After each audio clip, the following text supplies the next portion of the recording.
everybody, welcome to the channel. Tonight I thought we'd do a quick, well, I don't know whether it's quick or not, but just do a video on how to embellish your chords as you make progressions throughout a given tune, let's say. I've seen some videos on YouTube about this, but I thought I'd throw my flavor in there as well. But before we dive into that, just a quick update on the Gibson 50s J45 giveaway. That I ran into a snag on the individual that was going to do the pick guard. So now that's now going to be done by a gentleman out of Tennessee, and I'll plug him when we do the final video on that giveaway. And Michael King had recommended him, and Michael's also the same one that actually recommended Jonathan for the guitar giveaway, for the Veterans Day guitar giveaway. So I'll leave it at that and let you know that the guitar will be on its way to Jonathan this coming week, and then the pick guard will arrive a little bit later, and Michael has graciously offered to go up and put the pick guard on the guitar for Jonathan. And we'll get a few photographs, if maybe even be able to get a video out of it. I don't know yet, but we'll definitely get some video or some pictures of Jonathan with the guitar. And I think he'll be excited with it, and I know all of you are excited for him. So let's dive into this today. And first I want to show you what I'm talking about with some simple embellishments of chord progressions. I think I've seen Cindy do this over on Guitar Notes and Notions on her channel, and I've always thought those were very helpful videos for folks out there that are, let's say, in the process of developing themselves on a guitar. And of course, there's various advanced stages of this, and I'm going to probably show you some of the more simple things that you can do to kind of not just embellish the chords, but also provide you with a sense of accomplishment once you've been able to do this. So if it's not something you've done before, and you can kind of strum and do that sort of thing on a guitar.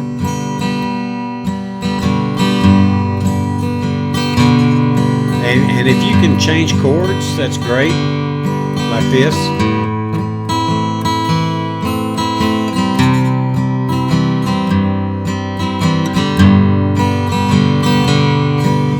So what I'm going to show you is how to kind of add a little, it's kind of like pouring a glass of milk and putting that Hershey's chocolate in it. You kind of embellish the milk a little bit, right?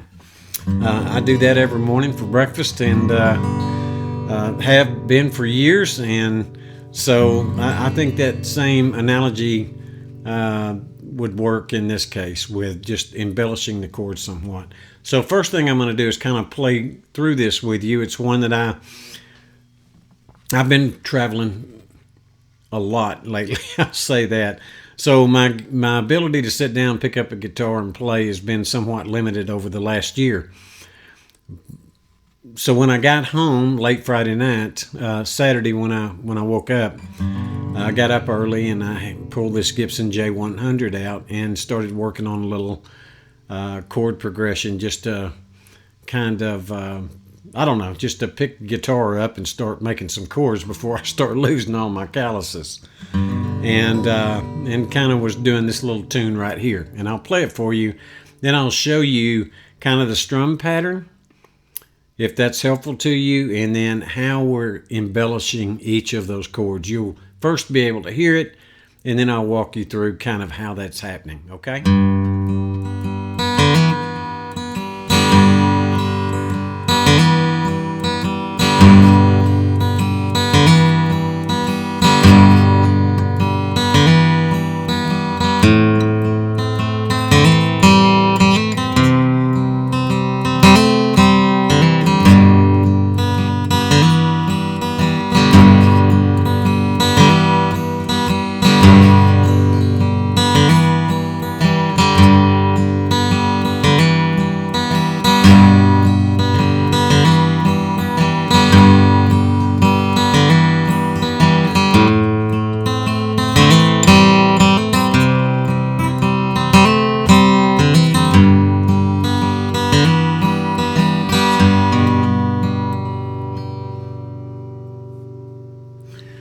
So that's kind of the chord arrangement. Now on this one, and again, I think I'm going to have to credit Cindy with where I saw somebody else do a video on this. I've been doing it for years, and I didn't realize it was a thing. Is to kind of take your pick and turn it up on the head of the pick, like so. And you get a little deeper sound out of the guitar when you do that sort of thing. Now, if you like me, if you got a pick like I do, there's embossment on this pick a little bit. So it's going to factor in there a tad. So let's do that same tune, and then I'll show you what I'm doing and how I'm doing it. But I wanted you to hear it also with the, let's say, the very side of the pick at the top, what I would call the top anyway. And it's not quite as sharp. It's a little more rounded there. And then, of course, you have, depending upon whether or not you've got a pick with nothing on it or you got a little embossment, it'll add a little flavor to it as well. But I think it brings out some of the deeper tones of the guitar. So we'll do one round, and then with the side of this pick and up here towards the top, just to be clear. The point is down here on the pick. I'm talking about using that head of the pick right there. Of course, if you're left-handed, then you'd probably be using this side, okay? But you're just kind of flipping it around a little bit and picking up that rounded edge, okay?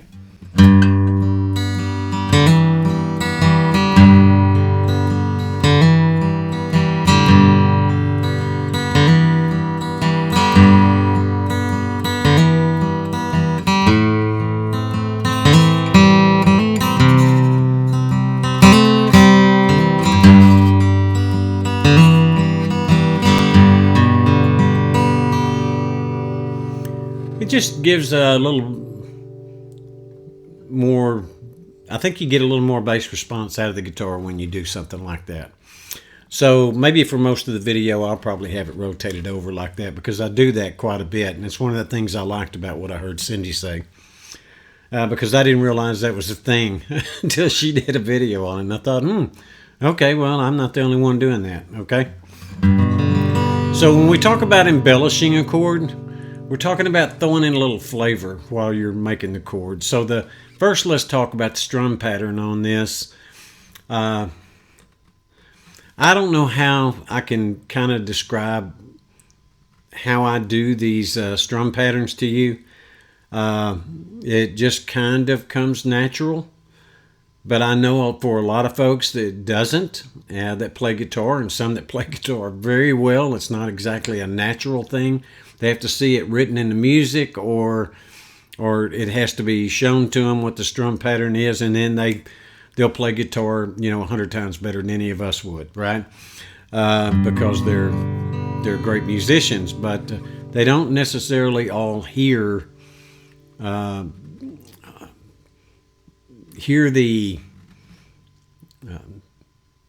that rhythm, okay? And it's just not. It doesn't naturally pull out of them. They have to work at it. And if you're one where the rhythm's pretty natural, guitar playing gets a whole lot easier for you, okay?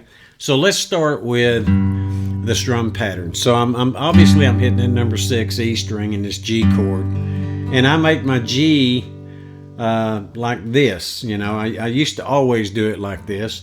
But then I found out it's much easier to start doing some chord embellishments and transitions. And one of the reasons the G like this, if you're going to an A minor, it's a pretty easy move as opposed to doing this and completely coming over. You really get that ability to transition a little quicker. And then, it just makes it easier, I'll say. At least it does to me. But you do it however you want to. It works for you.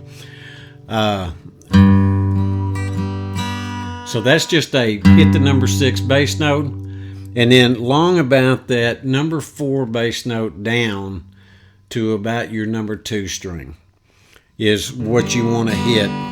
You're going to do a down, up, okay? It's just like that.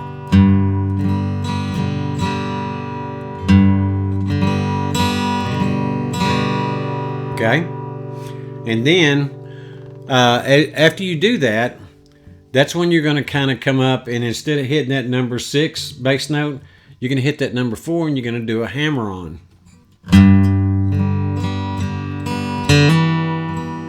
Same strum pattern. Then you're going to come back to the number 6. So it's 6 4 6 4 6 4 on your bass note, and then you're on that number 4 bass note. You're doing a hammer on the 2nd fret. I use my middle finger. You could use your pointer finger if you wanted to, and I'll show you.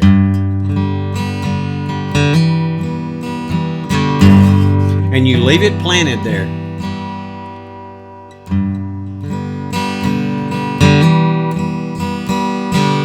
And then on the upstroke, before you go to that number 6, lift that finger, whichever one you're using, whether you're using your middle finger or you're maintaining your full G and you're using your pointer finger. So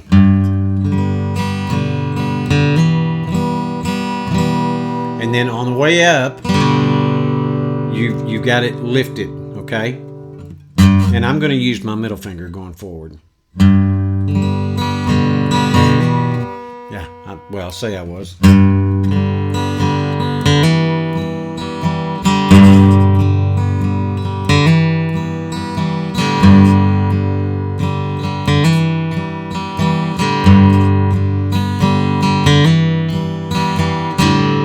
Then you lift it up each time on that upstroke, on that last upstroke, okay?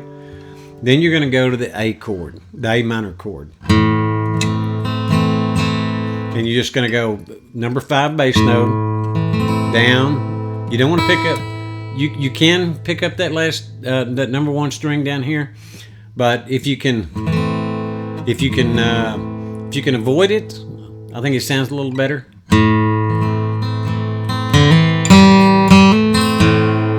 Okay, so what you're going to do here, do that number 5 bass note, down, up, and then you're going to do a hammer on, okay, on your number 4 bass note. You're going to lift that middle finger, and it's just, so you're going to pluck it open and hammer on to that number 2 fret on your number 4 string. Hit your number 3 string open, and then do another downstroke on it with a hammer on, and you're in the A minor position. So you're not moving out of that A minor. You're going.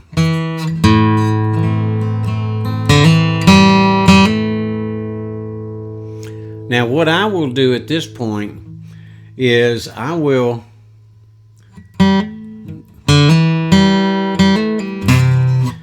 just do a hammer on and a pull off on that number 3. Just like that.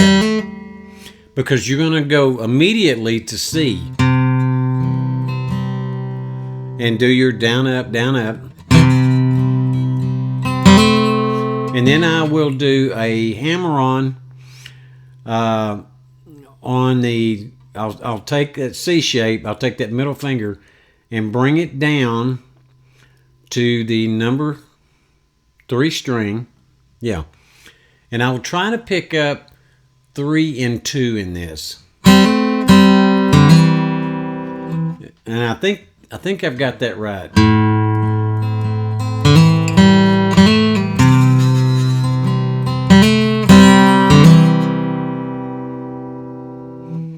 I might have to play through it so I can remember what I did there.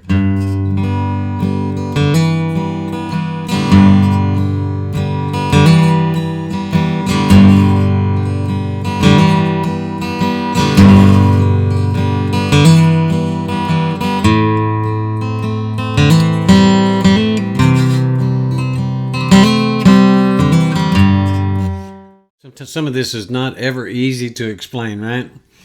So when you come out of that E,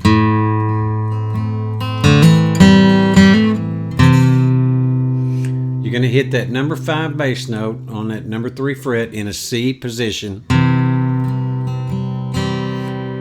And you're going to do your down, up, down, up. Once you finish that last upstroke, you're going to move that middle finger down to the number 3 string, number 2 fret with a hammer on. And you're going to pick up number 3 and number 2 because you want to harmonize those notes, okay? Just like that. Just a downstroke both times. And then you're going to come back up to your C position with that middle finger. Number 2 fret, number 4 string. And you're going to do a hammer on and a pull off. Then you're going to come back and pick up that G chord.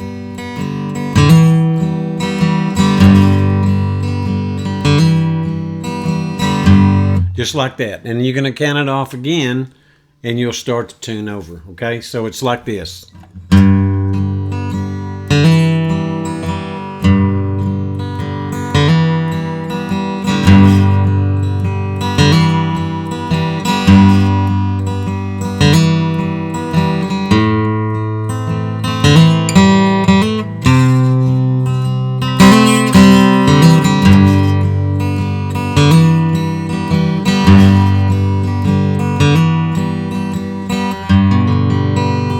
Okay. And what that kind of does for you is that you need rhythm players. The world needs rhythm players. But the rhythm player doesn't have to just do your standard typical rhythm.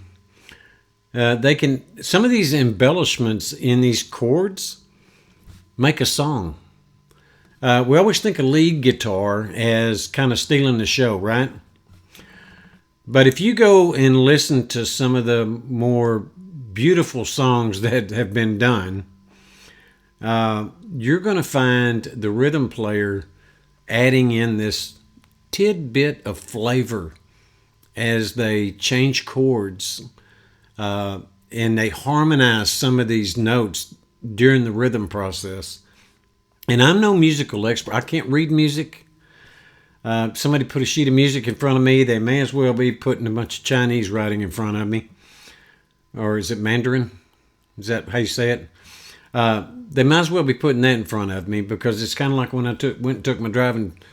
When I went to renew my driver's license last time, I asked the guy, he said, "Can you read the chart?" And I said, "Is that Chinese writing you got up there? Is this a joke?" He said, "You see those glasses you got hanging off your shirt there?" And I said, "Yes, sir." And he said, "You might want to put them on." And I put them on, and lo and behold, they were all English letters, okay? So, things happen, right? But this really does take away the mundane of rhythm playing, and it adds in something that makes it a little spicy. And I think that really does help a lot. Now, if you just play the guitar at home and you have no aspirations to go join a band or something like that, then you're still going to enjoy this because it sweetens the pot, okay? It really sweetens the pot. So let's just walk through it one last time here, and hopefully this is something that you'll go back if you don't know how to do this, and you'll practice it. Just start with the G and just keep doing it until you really get it down well, and then transition over to the A minor, okay?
Well, this Gibson J100 is a pretty sweet guitar, folks.